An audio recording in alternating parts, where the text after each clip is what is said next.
হরিকা দুয়ার হরিদ্বার। আমাদের অধিকাংশ বাঙালিদেরই পছন্দের তীর্থস্থানগুলির মধ্যে একটি অন্যতম তীর্থস্থান হলো এই হরিদ্বার। গেটওয়ে অফ গড, কারণ উত্তরাখণ্ডের কেদারনাথ ধাম, বদ্রীনাথ ধাম, গঙ্গোত্রী ধাম, যমুনোত্রী ধাম, এই 4 ধাম যাত্রা শুরু কিন্তু আমাদের এই হরিদ্বার থেকেই করতে হয়। স্রোতস্বিনী মা গঙ্গা, হরকি পৌড়ি ঘাট, আরও অনেক দর্শনীয় স্থান রয়েছে আমাদের এই হরিদ্বারে। তাহলে আপনারা কি প্ল্যান করতে চাইছেন হরিদ্বারের, আর খুঁজছেন খুব ভালো কোনো হোটেল বা কোনো ধর্মশালা যেখানে খুব কম খরচে একদম মা গঙ্গার সামনে কাছাকাছি আপনারা থাকতে পারবেন আর উপভোগ করতে পারবেন হরিদ্বারটাকে, তাহলে এই ভিডিওটা আপনাদের জন্য। একটি ছোট্ট ভিডিও যেখানে আপনাদের সাথে শেয়ার করব একটা খুব সুন্দর থাকার জায়গা একদম মা গঙ্গার বুকের কাছে, যেখান থেকে হরকি পৌড়ি ঘাটও ভীষণ কাছে, বাজার খুবই কাছে, সব কিছুই রয়েছে হাতের নাগালে। তাহলে চলুন ভিডিওটা দেখতে থাকুন। হরকি পৌড়ি ঘাট থেকে গলিপথ দিয়ে আপনারা 7 থেকে 8 মিনিটেই পৌঁছে যেতে পারবেন আজকের এই হোটেলটিতে, যেটিতে আমরা ছিলাম।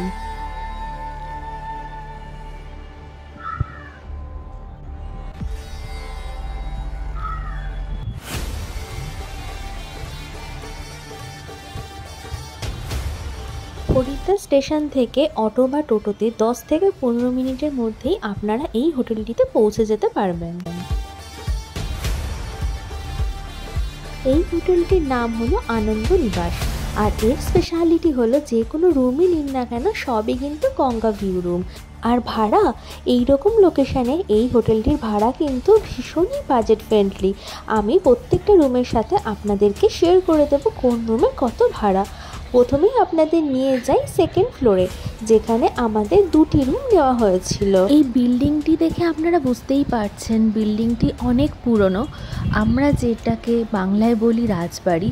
এই বিল্ডিংটিও কিছুটা সেরকম আদলেই তৈরি, হাভেলি টাইপ, আমার সেটাই লেগেছে, আর খুব সুন্দর। তবে হ্যাঁ, যারা ভীষণ লাক্সারি পছন্দ করেন, এটা কিন্তু একদমই লাক্সারি কোনো প্রপার্টি নয়, খুবই সাধারণ প্রপার্টি, বাট হ্যাঁ নিট অ্যান্ড ক্লিন। দেখুন, এটি রুমটি ছিল আমাদের রুম। রুমে ঢোকা দরজাটিও কিন্তু সম্পূর্ণ আলাদা রকমের, আর ঢুকেই একটা অনেক বড় স্পেস ছিল যেখানে কিছু চেয়ার ছিল, আর আমরা আমাদের লাগেজটাকে রেখেছিলাম। এটি হলো ওয়াশরুম। ওয়াশরুমটাও কিন্তু পরিষ্কার, সাজানো গোছানো, খুব একটা না হলেও পরিষ্কার পরিচ্ছন্ন, যেমন সাধারণ হয় সেরকমই। গিজার ছিল 24 আওয়ার্স, আমরা গরম জল পেয়েছি, কোমোড, ওয়াশ বেসিন, শাওয়ার সব কিছু অ্যাভেলেবেল ছিল। রুমের মধ্যে যাই এবার, সাইডেরগুলো সব ওয়াল ক্যাবিনেট ছিল, আর দেখুন আয়নাটা পুরো আভিজাত্য, পুরনো দিনের মতো একটা ছোঁয়া আছে। বিছানার চাদর পরিষ্কার, প্রত্যেক দিনই চাদর দিয়ে গেছিলো, নতুন চাদর। এখানে সাইডে ছিল আলমারি টাইপের করা, ওয়াল ক্যাবিনেটের মতো, আমরা ইউজ করিনি। পাখা আছে, তবে হ্যাঁ এসি কিন্তু নেই, এই রুমগুলোতে এসি নেই। আর এই রুমটার ভাড়া, ডাবল বেডরুম, আমাদের নিয়েছিল পার নাইট 800 টাকা করে। এবার নেক্সট রুমটা আপনাদের দেখাই, যেটি ছিল ট্রিপল বেডরুম। ওই রুমটিরও ভাড়া আমাদের 800 টাকায় নিয়েছিল। এই হোটেল অথবা ধর্মশালা, এখানে কিন্তু সমস্ত রুমই আপনারা 500 থেকে 1000-এর মধ্যে পেয়ে যাবেন। আর এসি ফ্যাসিলিটিসও এনারা স্টার্ট করতে চলেছেন।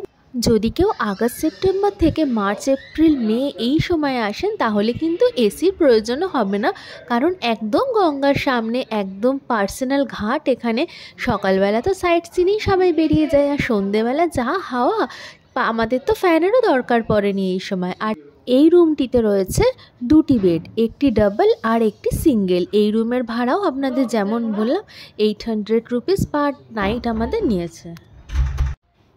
এখান থেকে বেরিয়েই সামনেই রয়েছে দাদা বৌদির অনেকগুলি হোটেল, সামনেই বাজার, আর একটুখানি গেলেই কিন্তু মনসা দেবীর মন্দিরের গেটও কিন্তু আপনারা সামনাসামনি পেয়ে যাবেন। যদি আপনারা রাতের কোনো ট্রেনে হরিদ্বার স্টেশনে নামেন, তাহলে কিন্তু টোটো ডিরেক্ট একদম আপনাদের এই হোটেলটি বা ধর্মশালাটির মধ্যেই পৌঁছে দেবে। আর যদি আপনারা সকালের দিকে নামেন, তাহলে কিন্তু একদম ভেতর অবধি টোটো বা অটো আসতে অ্যালাউ করে না, আপনাকে মেন রোডে নামিয়ে দেবে। ওখান থেকে বাজারের মধ্যে দিয়ে আপনাদের হেঁটে আসতে হবে, খুব একটা বেশিক্ষণ লাগবে না সময়, হেঁটে আসতে হবে। আর এই যে আমরা নেমে গেলাম এখন গ্রাউন্ড ফ্লোরে। এখন যাচ্ছি মায়েদের রুমে। মায়েদের রুমটা ছিল একদম গ্রাউন্ড ফ্লোরে। তাহলে চলুন রুমটা দেখাই। এই প্রপার্টির মধ্যে কিন্তু একটি মহাদেবের মন্দিরও রয়েছে, যেখানে প্রত্যেক দিন সকালবেলা সবাই আসেন, পুজো দেন এই যে মন্দিরটি। আর এই মন্দিরের পেছনেই ছিল আমার মায়েদের আরেকটি রুম। এটি একটি ডবল বেডরুম। রুমটি একটি ছোট, ডবল বেড আছে একটা, আর একটি টেবিল, দুটি চেয়ার, আর ওয়াশরুমটাও বেশ সুন্দর এখানের অন্য রুমগুলো থেকে। এই রুমটির ভাড়া নিয়েছিল আমাদের থেকে 400 টাকা।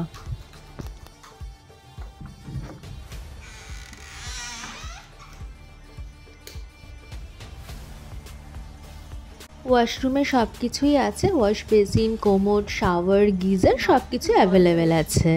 বলতে গেলে এই বাজেটে হরিদ্বারের মতো এরকম লোকেশানে এই রেঞ্জে কিন্তু রুম পাওয়া সম্ভব না।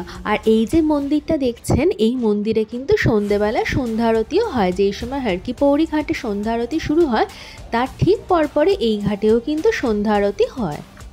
আর এই পুরো গ্রাউন্ড ফ্লোরটা ঠিক এই ঘাটটার পাশেই রয়েছে অনেক রুম, যেখানে ভাড়া দেওয়া হয়। ওই সাইডেও রয়েছে অনেক রুম, অনেক বড় প্রপার্টি। বাট হ্যাঁ, তাড়াতাড়ি বুক না করলে কিন্তু রুম পাওয়া যায় না, কারণ এদের অনেক ডিম্যান্ড। আর এখানে কিন্তু খাওয়া দাওয়ার কোনো ব্যবস্থা নেই, খাওয়া দাওয়াটা আপনাদের বাইরে থেকেই করতে হবে। এখন যাচ্ছি অন্য দিকটা একটু ঘুরে দেখে আসি। যারা ওপেনলি হর কি পৌরির ঘাটে স্নান করতে কমফোর্টেবল নন, তারা এদের এই ঘাটে, প্রাইভেট যে ঘাটটি, সেখানেই কিন্তু স্নান করে নিতে পারেন। তবে হ্যাঁ, গঙ্গার কিন্তু অনেক স্রোত, এখানে সব জায়গাতেই গঙ্গার অনেক স্রোত। তো ঘাটে স্নান করার সময় অবশ্যই সাবধানতা অবলম্বন করবেন, যেখানেই স্নান করবেন না কেন। বুকিং নাম্বারটি আমি মেনশন করে দিলাম, আপনারা যোগাযোগ করে সমস্ত ডিটেলস যা যা দরকার নিয়ে নেবেন। আর এইখান থেকে বেরিয়েই কিন্তু আপনারা, যেরকম বললাম, মনসা দেবীর মন্দিরের এন্ট্রিটা পেয়ে যাবেন। ওখানে গিয়ে আপনারা মনসা দেবীর মন্দির দর্শন করে চণ্ডী দেবীর মন্দিরের দিকে চলে যেতে পারবেন। আশা করি এই ভিডিওটি আপনাদের ভালো লেগেছে। অবশ্যই জানাবেন আর সাবস্ক্রাইব করে পাশে থাকবেন। আজকের মতো ভিডিওটি এখানেই শেষ করলাম। সবাই ভালো থাকবেন and always stay with love. Thanks for watching. Bye bye.